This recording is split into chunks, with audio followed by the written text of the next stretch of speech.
We shall dive in. So look, I appreciate y'all joining us. I mean, we'll probably have a few people sneak in. Faith, if you could just keep an eye on them and let them in as they appear.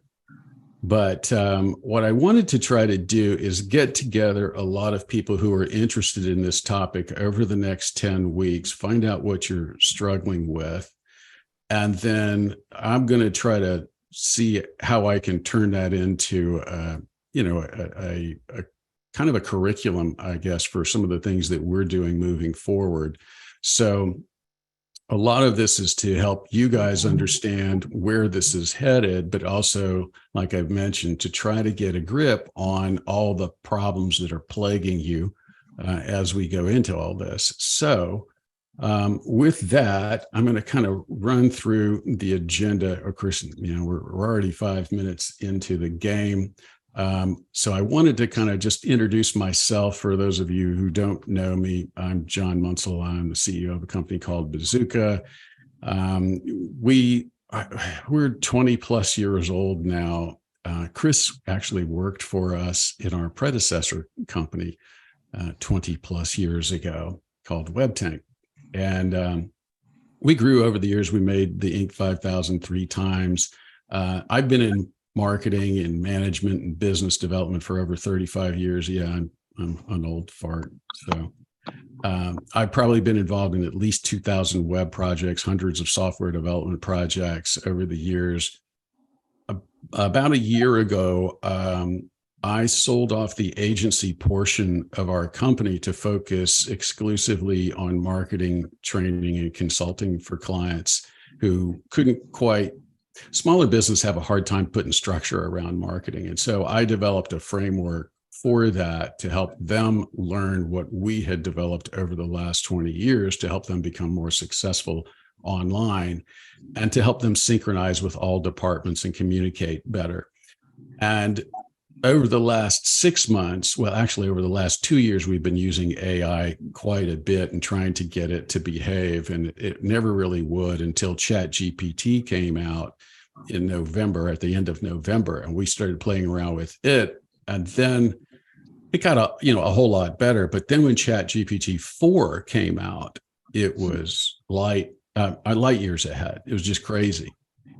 Also been watching some of the AI generation tools for graphics. I don't know whether y'all have played with any of them, but Midjourney over the last 12 months has done just incredible. In fact, this image background was Midjourney. I did that in 12 seconds on Midjourney. And you can't go look that up. You can't go into a photo library and say, give me a picture of a MacBook Pro sitting on a desk with a light off to the side and a podcaster's microphone and a camera lens on the desk. You can't go searching for that. So that was done with Midjourney literally in 12 seconds. Crazy, crazy stuff. This is what our optics framework does. And at each step of the marketing process, we want to help people integrate AI. And so, again, that's kind of what I wanted to do with these roundtables, is discuss AI, how you're using it, what your issues are, and how we could help you do better.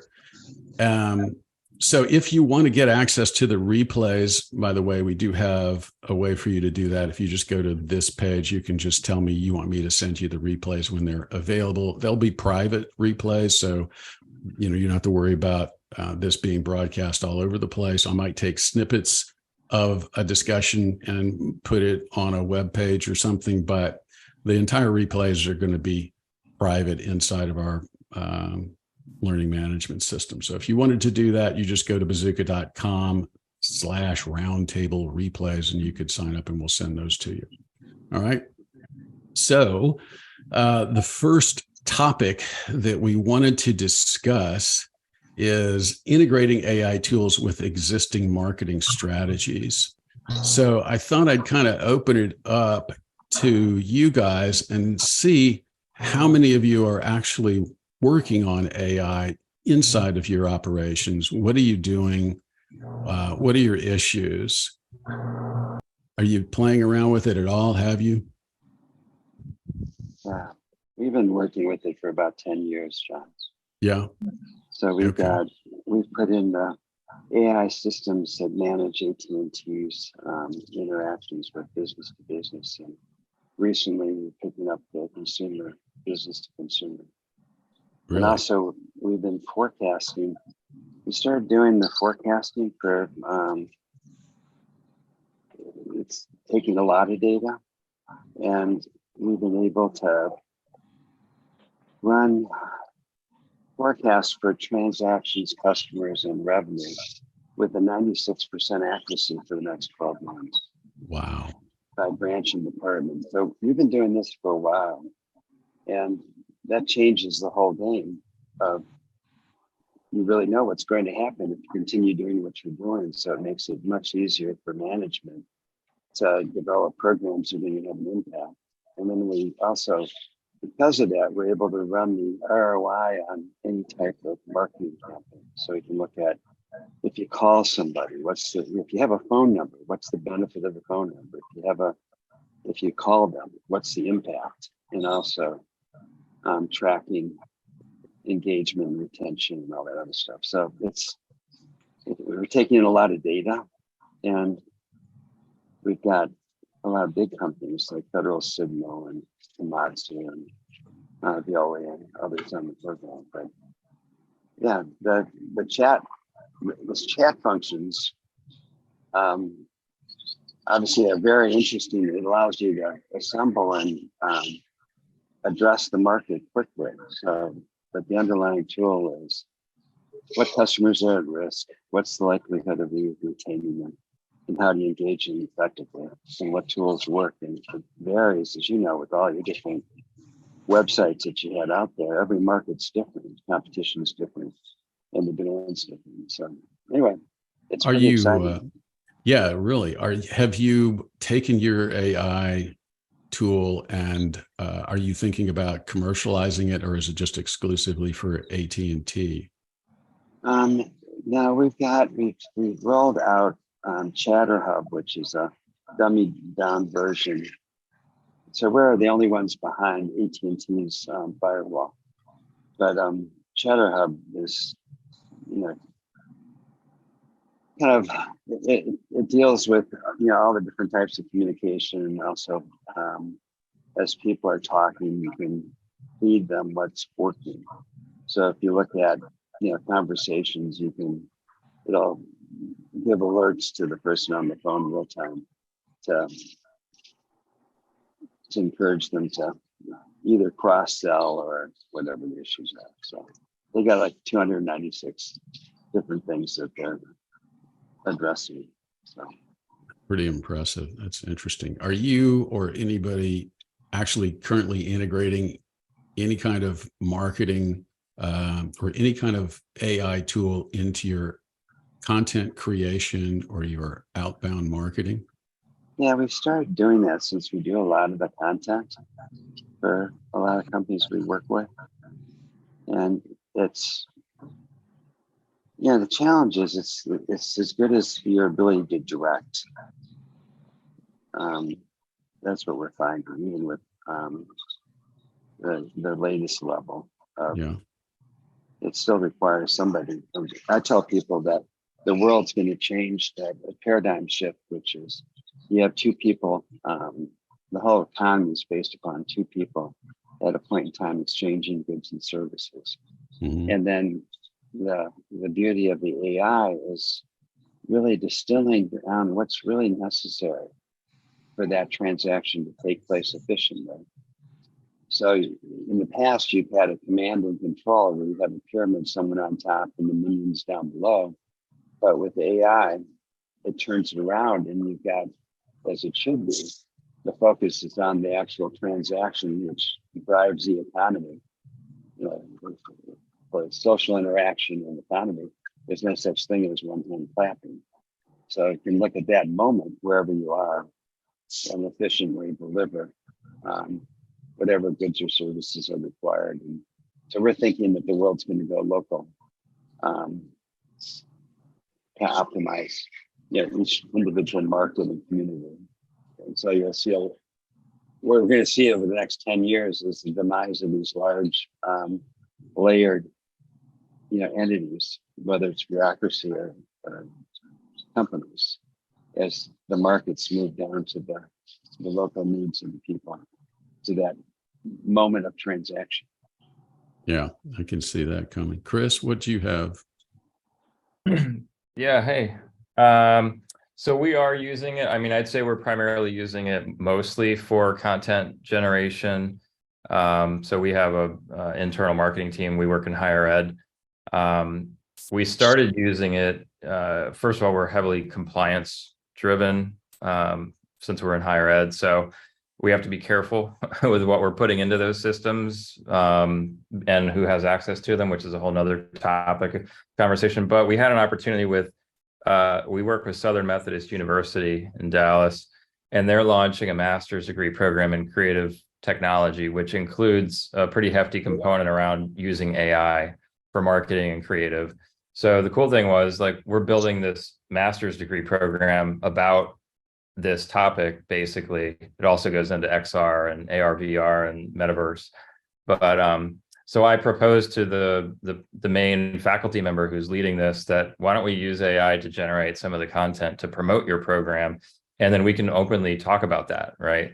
So there was less of a concern. It was actually kind of a niche opportunity to really use it and talk about using it.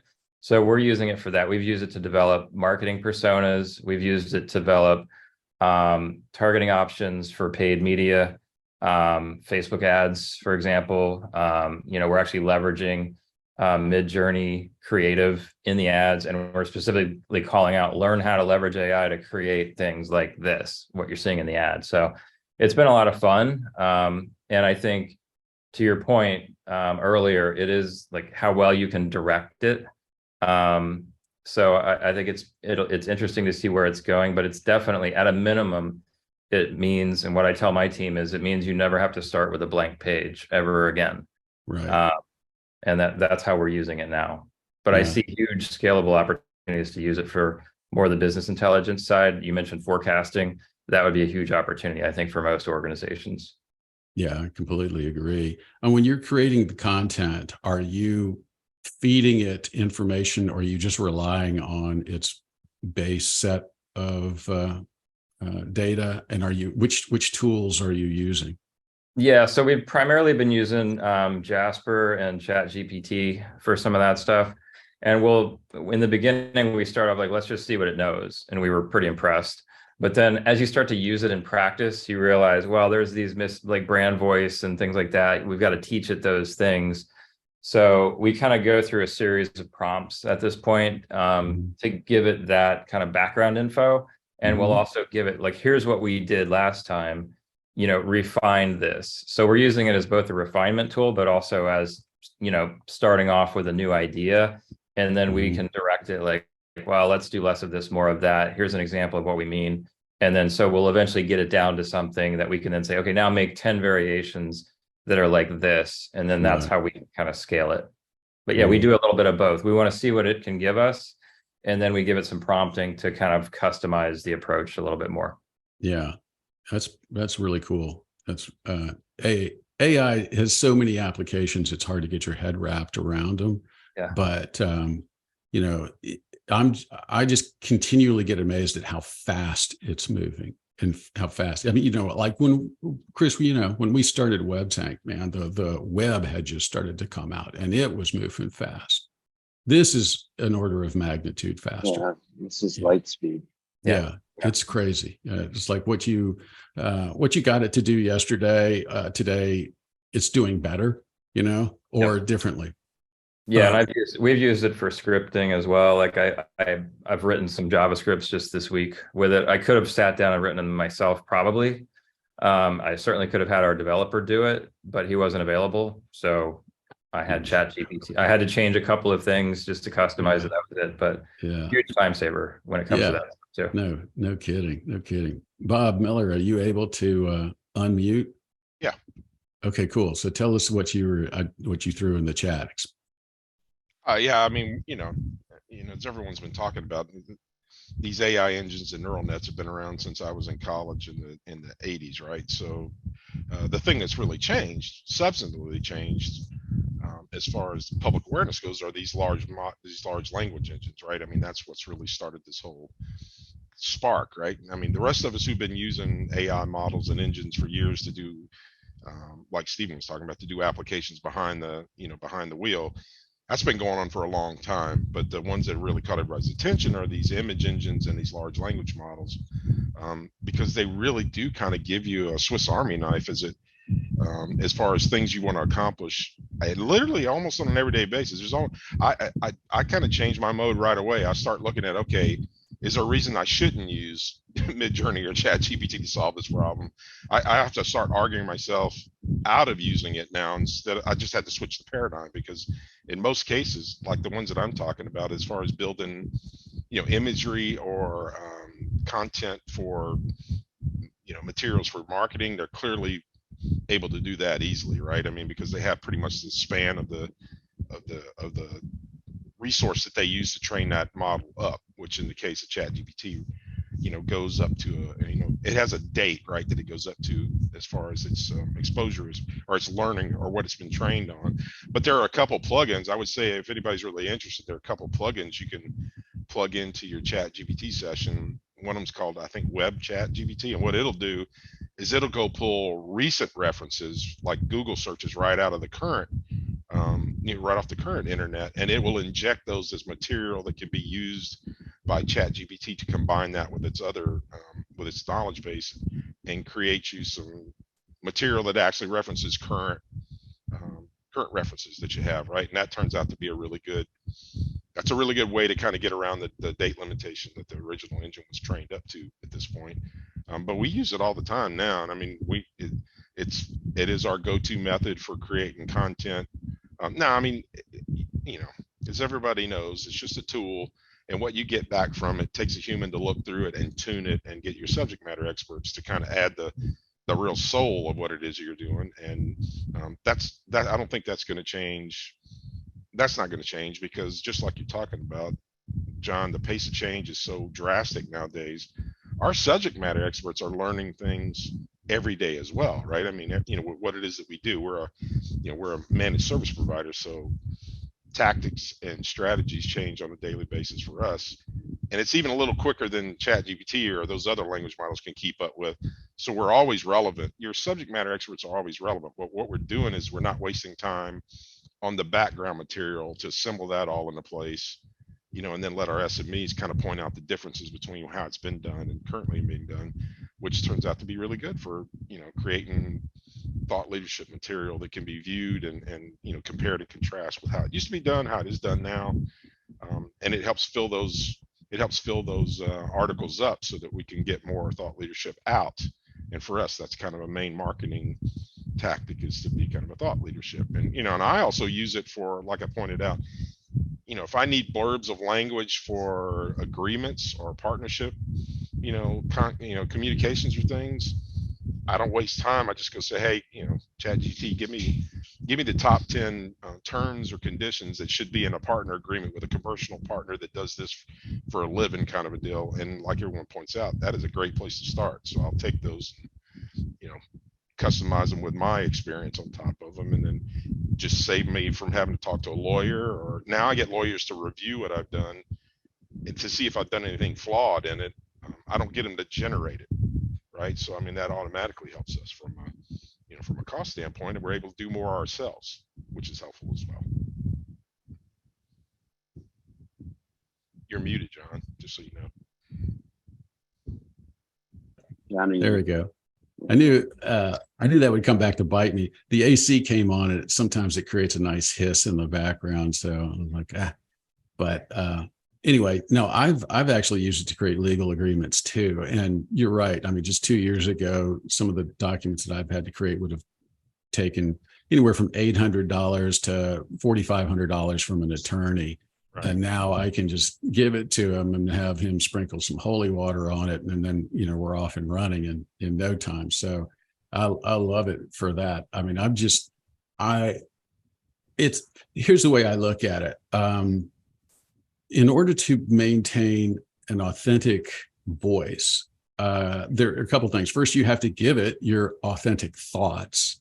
You have to train it in your own style and voice. And so you have to give it that background.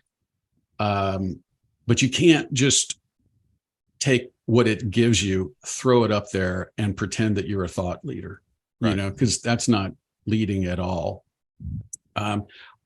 Which kind of moves me into the second topic, which is training and customizing it, using certain AI tools. Now, I know Steve's system is, highly advanced, and that's a different beast. I'm thinking in terms of the marketing side of things. I'm curious how many of you are doing something like this, where you have a prompt database that you're using. We've created one inside of Notion to where we can actually look up whether it's a context type thing, whether it's for copywriting, whether it's for marketing.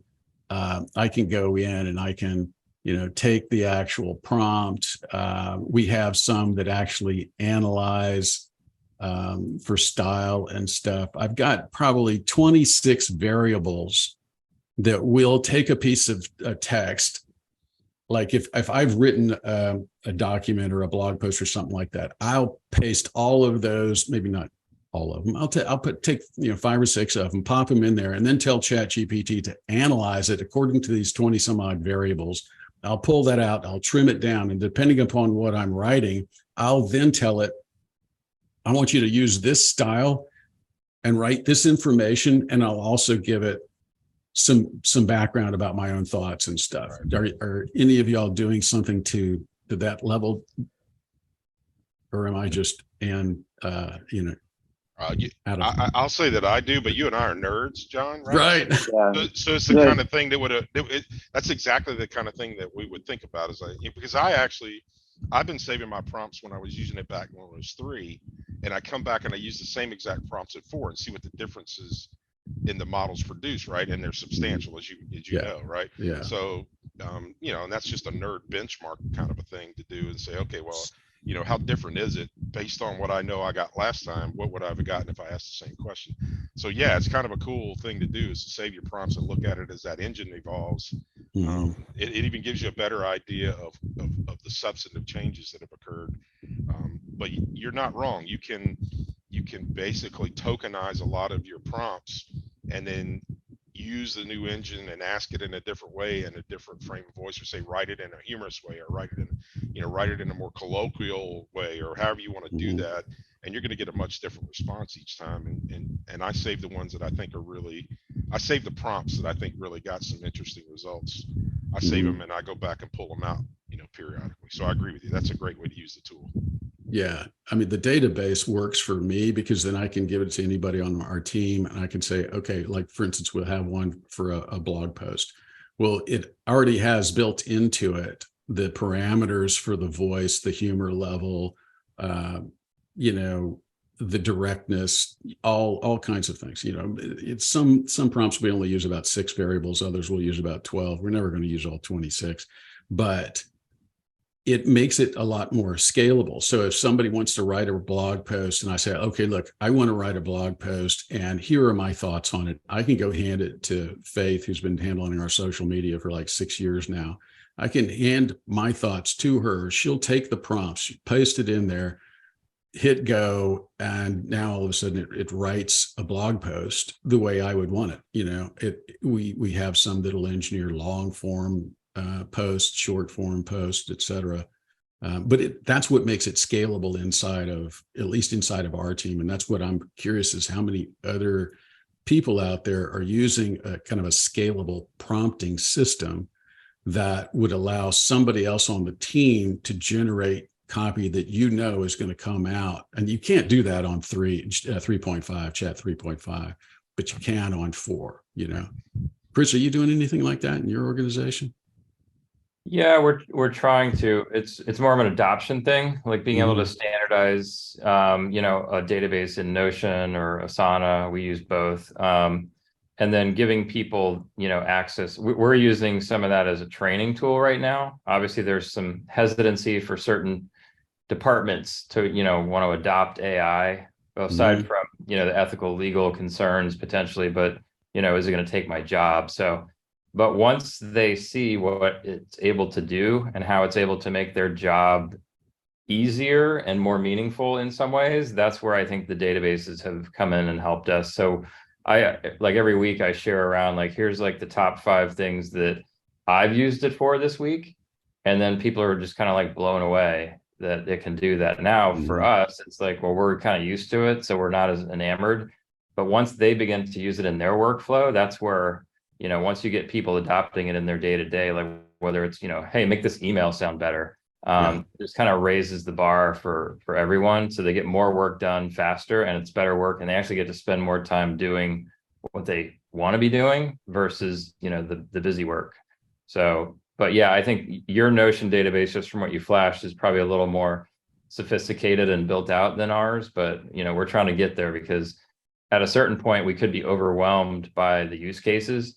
So keeping it organized, and I love the idea of comparing the models to one another, just to learn, like, how do I better leverage this? It didn't used to be able to do this, now it can. So you can take advantage of that.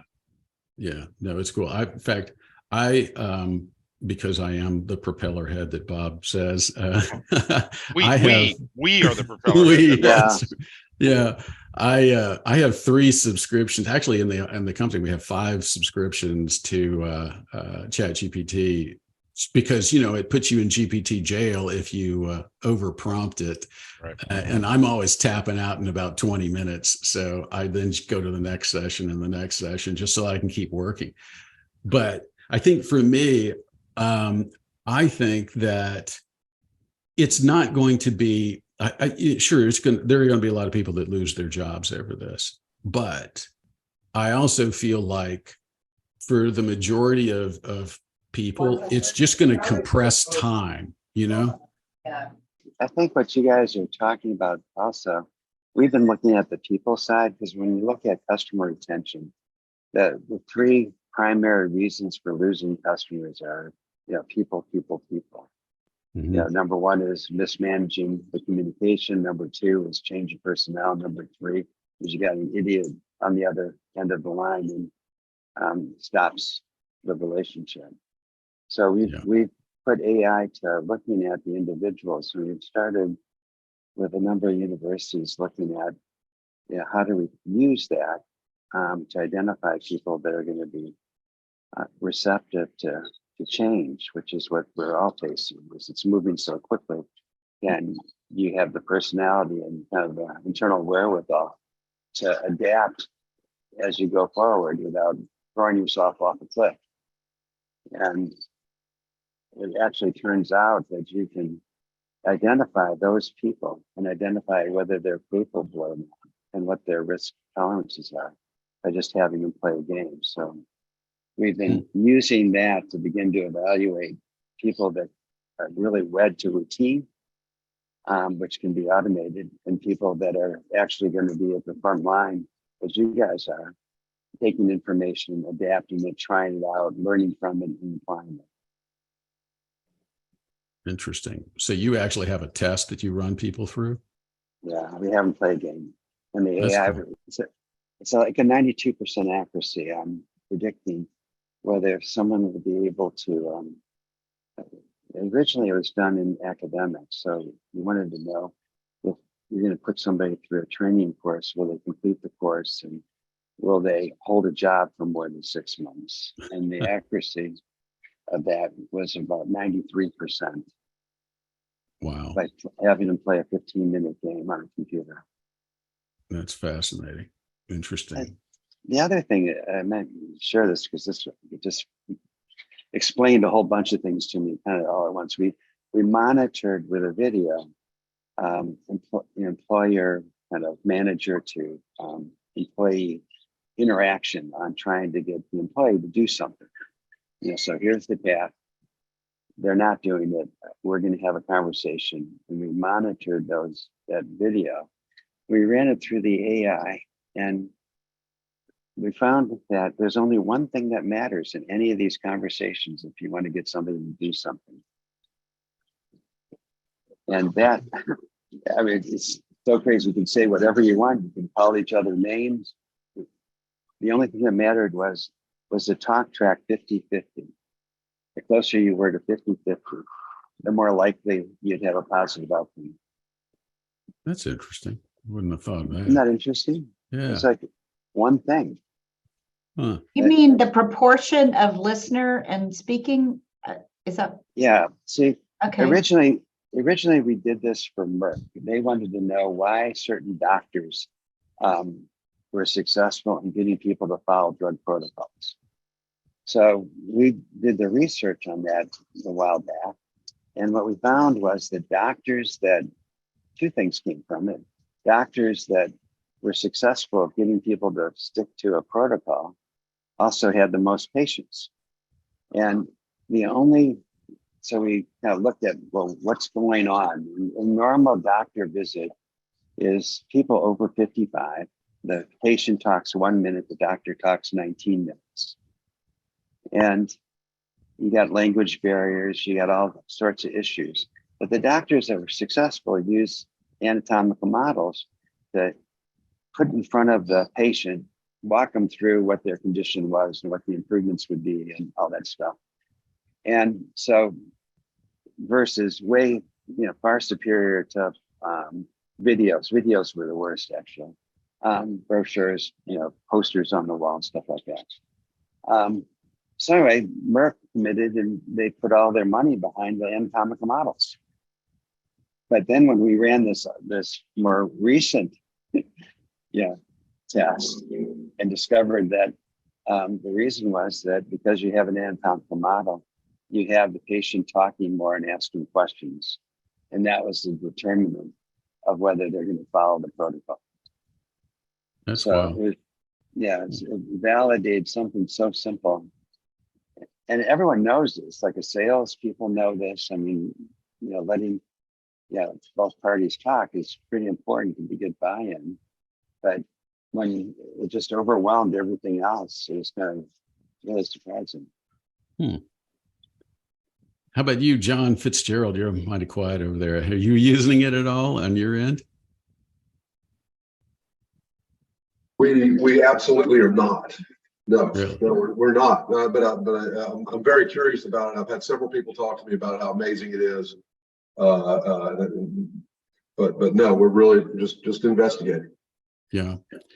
Yeah. Well, Hey, John, this yeah. is Mara. There you are. I'm with him. So, and you know me pretty well too. And we're interested in learning. But I mean, is there a ChatGPT for dummies yet? Because y'all are way light years. Honestly, for ChatGPT. rudimentary. Yeah. Well, look, honestly, ChatGPT is made for dummies. Right. Yeah. I mean, it Oh, is its that's own great. dummies thing. Yeah. You're just asking it questions. The tricky part is, and I'm sure y'all who have used it will chime in. Chris, you alluded to it. Initially it's novel, right? Like, oh my gosh, I can ask it this and it'll do that. I can ask it to write like Shakespeare and it'll sound like Shakespeare. You just got to hurry up and get the novelty aspect of it over with so people see it as a business tool instead of this cutesy thing where it'll, can you tell me a joke in Spanish, that kind of crap. But once you put business structures around it, and then you give people the latitude to think of new uses, and you have a framework for that, it really starts to explode. And to me, I don't, like I said, I think if you got an existing team, I don't see it as a layoff tool as much as I see it as a way to compress time to where you can get way more done in a really short period of time, which should mean that you're just leveraging up everything that it produces, and that allows you to speed up a lot of things. I don't know. Does anybody have a contrary thought to that? No, I think I agree with you. 100%. It does speed things up. I mean, in the line of work that what we do, we're in IT, so we always need to keep updated with the common trends and data. And I use it purposely for data, actual numbers, and I find it's very helpful for research and along with messaging. If you need to reword a certain sentence, you're not too sure, you can type it in or write it for you. So there's many tools with ChatGPT, and I love it. I absolutely love it. I see how it can be totally beneficial for marketers such as ourselves. Mhm. Yeah, But we're currently using it. Yeah. I think the secret is you can't be afraid of it, and you really just need to get in there and you ask it a question like you're asking another manager the same Yeah. question. Just type it exactly like you would say it. That's really what it's all about. Is it's a language engine, right? So Mhm. you just get in there and type it like you were typing a question to somebody that you want to get their advice from. You know what I mean? That you know that they know some stuff that you don't, and you're going to ask them the question. Just get in there and type that question, and after you do that a few times, you'll figure out it's really nothing magic to it. And because there's nothing magic to it. That's the other thing. There's no little elves behind the screen or anything that are doing this. I mean, all it is a really big algorithm that's taken a whole lot of language and the context of that language and built out this massive data structure that it uses to construct responses. That's really what it does. So it understands semantics and it understands all of the things that are behind language, and it's able to pull that together along with all of the facts that have been stored out on the internet. It's able to do that over a much larger data set. So it seems magical, but it really is just a computer program up behind there. And if you just use your normal everyday language, you don't have to change the way you speak. You don't have to do anything. Just like you were going to talk to another director or a manager or a subject matter expert and ask them that question. That's all you really need to start with. If you do that a few times, you really see that there's nothing magical about it. But it's very interesting, what you get back, because at first you will be taken aback about how good the answer can be sometimes, because it's got all that knowledge at its fingertips along that neural net, so it can pull a lot of data across a huge data set together, much faster than a human would be able to do that. Yeah. So that's really what it does. I mean, that is what its business is. Yeah. Wow, that's interesting. Just as an aside, I did some adjunct professorship at our local university here, and my son is a student, and he was taking a business law class, and they had an assignment. And this is just hitting all these campuses. I'm sure you've read about it, but it was just weird for Marshall, my son, to say half the class, the teacher gave him a 0 because this guy was on top of it. And he said, I can tell by the cadence and the way that you use this is complete fakery. You did nothing. You're getting a 0. I told you guys that this falls under the category of plagiarism. And Marshall was like, I was really glad that I was not on top of that. It's dishonest, but he was like, so like, and they're having, I have a full-time gig otherwhere, but they're having seminars and campuses, and I get all these emails through the university different ways. I mean, it's really just vibrating at how to get this ahead of it. So it's interesting. I'll just bring that up as an aside. Yeah. No, I know that higher ed's had a whole lot of issues with that, because the assumption is that the student is just not doing the research, and they're not even doing the writing. They're just spitting something out, and it's pretty evident. I mean, Bob, I know you saw a post that I made where I was like, look, just copying and pasting doesn't make you a thought leader, because there's certain things that ChatGPT says over and over, and it drives me crazy. But when you're running the prompts, the thing that I see inside of an organization is you have to hurry up, right? Meaning you have to get your people to hurry up and get through the novelty phase and then start to fine tune, which is why I think personally it's important that you have a system like what we've created, so that people are producing the right voice, right? It's saying the right thing. It has the right cadence. There are a couple of variables that you can put in there that will make it not sound so ChatGPT-ish. They're negative variables you have to put in there to say, quit saying, I hope this email finds you well, crap like that. There's just so that many, doesn't sound like you. No, there's so many phrases that it uses over and over again. But having a library where you give it that framework, then what it's going to produce, if you're using it for marketing content, is going to be pretty solid. And you don't have to have your team sit there and massage over and over, because like okay, so when you're dealing with an assistant, you say, hey, I need you to write this press release. And then it comes back and you go, no, I need you to do this differently. And it comes back and you go, okay, can you make it do this differently? All right, that's the back and forth you're going to have with ChatGPT. But if you have a prompt library that has most of that set up as parameters, Like templates.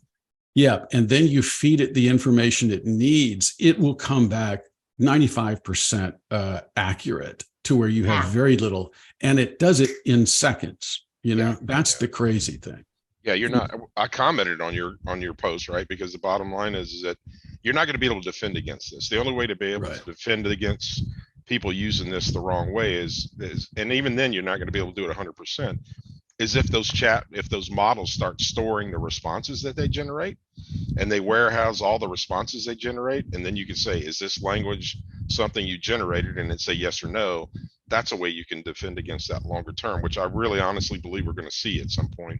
But as John's pointing out, it doesn't keep you from running it through 3 or 4 more processes to wash that language, so that it does not get detected as artificially intelligence generated. So there's not going to be any way to defend against that long term. And the education facility, I know that they're really panicking, and I had the discussion over at LSU with the board of the entrepreneurial division. They were asking the same questions. I says, look, you may as well figure out how to embrace this, because you are not going to stop it. So it's like trying to say that you were going to stop cell phones because you were worried about the radiation to your head. That it's just not going to happen, right? I mean, the benefit far outweighs the risk at this point. And so you better learn how to embrace that in some way, right? And figure out how to change the way. Or like you said, John, the World Wide Web, when it came on the scene. Oh, well, yeah. I mean, when that came out, look, the way I look at it, and if y'all feel free to chime in, but the way I look at it is every generation gets an advantage over the previous generation, and the previous generation gets a little pissed, like, I didn't have it that easy. Right. And so when the web, you remember when the encyclopedias came out on DVD, right? Or I mean, on CD-ROM, and they were like, that's not fair. I had to go to the library and do all this crap. Right. And then the web came out, and, everybody was all up in arms about that. Right. Oh, that's not fair. I had to do all this stuff manually. We had to go look it up on microfiche. And now you have the ability to Google it and find all this stuff. This is kind of the same thing, except for it's just in hyper speed. It's just insane. Well, it's only going to speed up, by the way. So get ready. Yeah. If you think it's been exciting the last 6 months, hold on to your lunch, because these things are now they're going to change month to month, and then it'll be week to week, and it'll be ridiculous at some point. So you have to learn to surf these waves. That's my advice. Learn how to surf the waves, or you're going to drown. It's one of the two. Yeah. I think also the problem you got is there's always a battle between the people that are introducing, like all of us sitting on this call are interested in staying current and change. But the world revolves around stability. And so you have these people historically that are dotting the I's, crossing the T's, and making sure things don't change. And internally, that natural resistance to, well, this is the way we've always done it. And as these systems evolve and you get your prompts in place, that tendency will be to move to things that are just routine, and the routine is what kills corporations, kills countries, because they're not able to get out of their own way. They start doing things that, well, this is working, it's repetitive, and all the data weighs toward that. And so it's going to be this continual battle of who's exploring and who's maintaining. And I can tell you, it's going to be interesting. Oh yeah, for sure. I can tell you, my anticipation is all of the prompt engineering we've done on the front end. We did some stuff on the back end to move it to the front end of ChatGPT. If you know what I'm talking about, the back end being the playground, playing around with the API. But on the front end, the part that most people are using, we've created some parameters that allow you to standardize the outputs. But I can tell you that a lot of that will become obsolete in a matter of months, if not weeks, because the language model is learning how to produce better content. There's a new tool I got introduced to yesterday. What's it called? Starts with an A. I don't know, Chris, maybe you have heard of it. It's not anthology, but it's something like that. I got it written down somewhere. But anyway, the copy that it created without any framing in advance of your prompt was amazing. And it was tapping into the API of ChatGPT 4. And it was the difference between the speed of 3.5 versus 4. This was faster than 3.5. I've never seen anything like it. I'll try to find the name of it and share it with you, but it's crazy how fast things are changing. But you still have to have some purpose controls. it's a copywriting support tool. Yeah, it was for content creation. If I could find my notes, but it's I think accessing it, you have to request permission to access it. So it's kind of like I don't think it operates inside of the same framework that Midjourney does. So it's not a Discord based application. Okay. But I'll send it to you if you remind me as soon as I find out, because I've requested access and I haven't even gotten a reply yet. So apparently it takes a few hammers before they'll. Your reputation precedes you. They know I'll just be hammering it and using it for no good. Yeah, you'd be a vampire in there sucking resources, so they know that. That's right. Don't let Munsell in. No. So, John, you haven't even played with it yet. No. In fact, I'm playing with it right now. First, I've had several people talk to me about this. I really need to be paying attention, and I'm starting to get it. Yeah, I know. I don't know, Scott Uffman. I don't know whether you can unmute, but I'd be curious how you guys are using it, if you're able to. Maybe not. Oh well. And Mitch Gotro, you too. You're kind of quiet over there. Yeah, John. So here's a question. I've not really played with it myself, but I've had some of my colleagues use it, and just querying trends and directions in IT sales. I find that you get a lot of responses regarding the big corporate, large enterprise folks, but being in Lafayette, we focus on the SMB and more the S. So how do I train it to kind of query the small stuff, or is there enough small stuff out there? Well, it depends. What is it? What's the output that you're desiring? What's the end result? Well, it's interesting to find like what the city of Los Angeles is buying on the IT side, right? What kind of storage or servers or infrastructure they're buying, and you can pull up all of that. You can pull up all the quotes, all the responses, all the RFPs, and see a ton of stuff. But I don't have a city of Los Angeles anywhere in my area. Right. But I would love to know what the small guys are looking at, and get a kind of a sample of what is a small, medium-sized city or business, looking at doing, those kind of things. That's where I think it could really help in sales and marketing. And, that's where my interest lies. Well, Tim, finish what you were doing, because you were actually forming what a prompt would look like. What does a small, medium-sized business? Finish that question. What question would you ask if you were asking a question? What is a small and medium business? What are the IT needs for storage in the small and medium businesses? What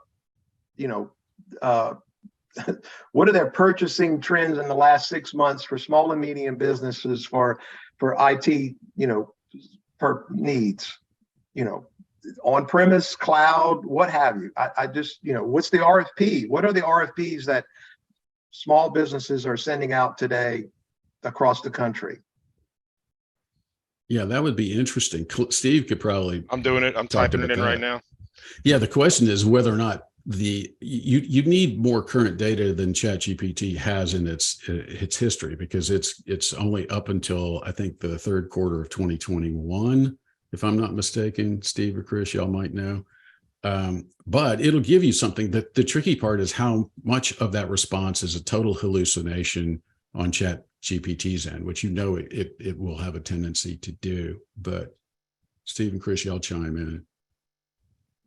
Yeah, that was what I was thinking. I don't know that it would have the hard data, but it could certainly, if you're able to find some of those data points elsewhere, like through, I don't know, customer surveys or lookalike regions, and you might be able to pull some, industry level data there, and then you'd feed it in as part of your prompt, and then you could say, now extrapolate for me.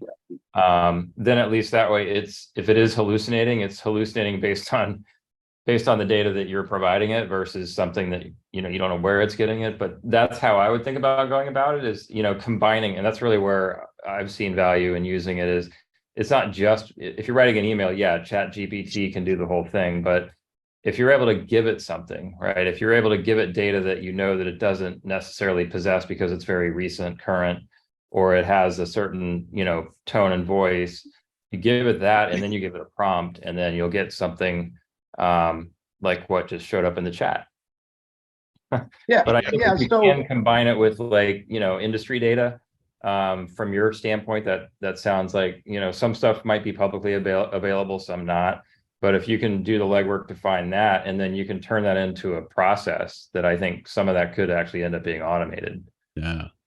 Yeah, I mean, you can see what you can do, right? And that's a starting place. For my mind, that's a starting place. Took me, that's 5 minutes to do, and then I would take one of those and ask deeper questions about one of those at a time, right? Including, can you give me any statistics for how to, that match this? And I would just keep refining my requests, and get more and more specific. And you'll be damn well amazed whether you wind up getting pulled back. And I use a plugin that's called, like I said, web chat GPT, and you can include results of searches on the web that I would do in Google today. It does it automatically, and it seeds the information that chat GPT has with it, and then it includes that data in the response. So you're not just getting stuck in the, in the 2 year ago data set that it has. Now it's including some newer articles, and you can include as many as 10 results of your search in the pre-prompt that it includes when it does this research. So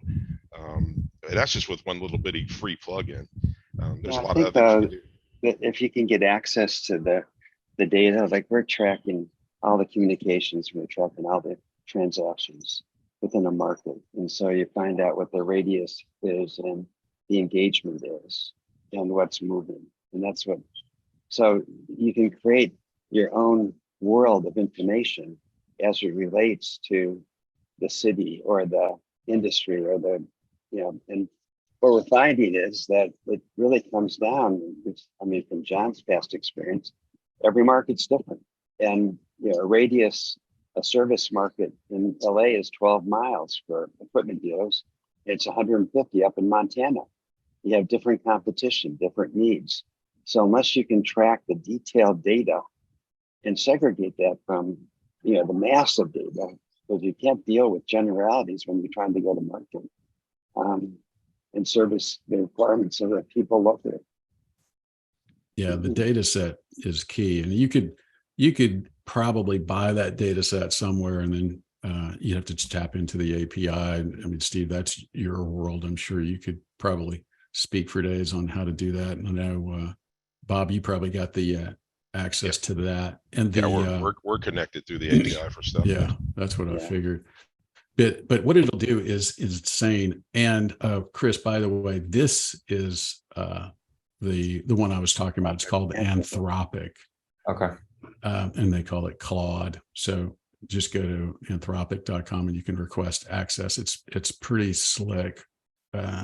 But I haven't had a chance to play with it yet. I just watched another guy in a mastermind that I'm in play with it, and I was like, that's fast and good.